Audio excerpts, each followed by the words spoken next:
नमस्कार मित्रांनो, आपल्या कड ही जे आपण गहू आता तुम्ही बघताय, हा कुठली गहू आहे.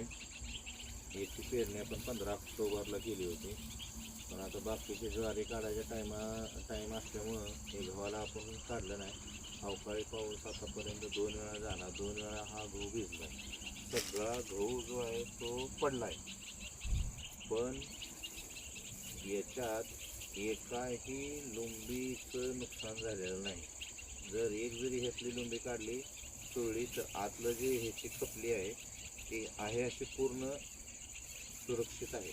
एवढा अवकाळी पाऊस नव्हता. फक्त आपल्याला इथं जो उभा गहू कापता येत होता तो आता आडवा झालेला पडलेला आपल्याला कापावा लागणार आहे. आणि ह्याच्यातला गहू जो आहे तो अजून आहे असाच आहे, एकदम स्वच्छ आहे. बाकीचे गहू जर अवकाळी पावसात गव्हाला तयार झाल्यानंतर तर त्याचं खूप मोठं नुकसान होतं. तो गहू काळा पडतो किंवा जाग्याला उगवतो. पण खपली गहू असल्यामुळं हा गहू उगवला पण नाही. फक्त ह्याची जी खपली आहे जी पूर्ण पांढरी होती ती थोडी काळी पडली, पण आतमधला गहू जो आहे असा आहे.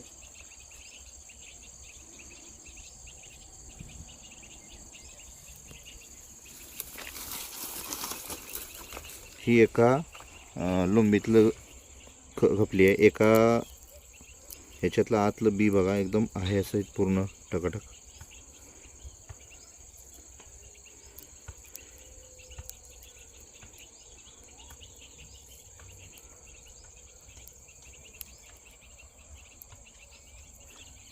आणि बाकीचे गहू हार्वेस्टरनं काढल्यानंतर याची ते डायरेक्ट निघतात. पण ठीक आहे, ह्याला काय करावं लागतं आहे, पहिल्यांदा आपण जर हार्वेस्टरनं जरी काढला तर याची पहिल्यांदा खपली वेगळी होणार. ही खपली वेगळी झाल्यानंतर हालरमध्ये किंवा मिलमध्ये नेऊन किंवा मिलमधनं काढला तर मग ह्याची खपली वेगळी आणि सालपाट वेगळं होतं. याचा रेट जो आहे तो 100 रुपयाच्या आसपास असतो. आणि आपण जे हे नैसर्गिक पद्धतीने केलं याच्यामध्ये फक्त याच्यात आता आपण केळीची लागवड केलेली आहे 8 बाय 5 वरती. आणि त्याच्यामध्ये म्हणजे मधलं रान राहिलेलं होतं त्यात आपण खपलीची लागवड केलेली आहे.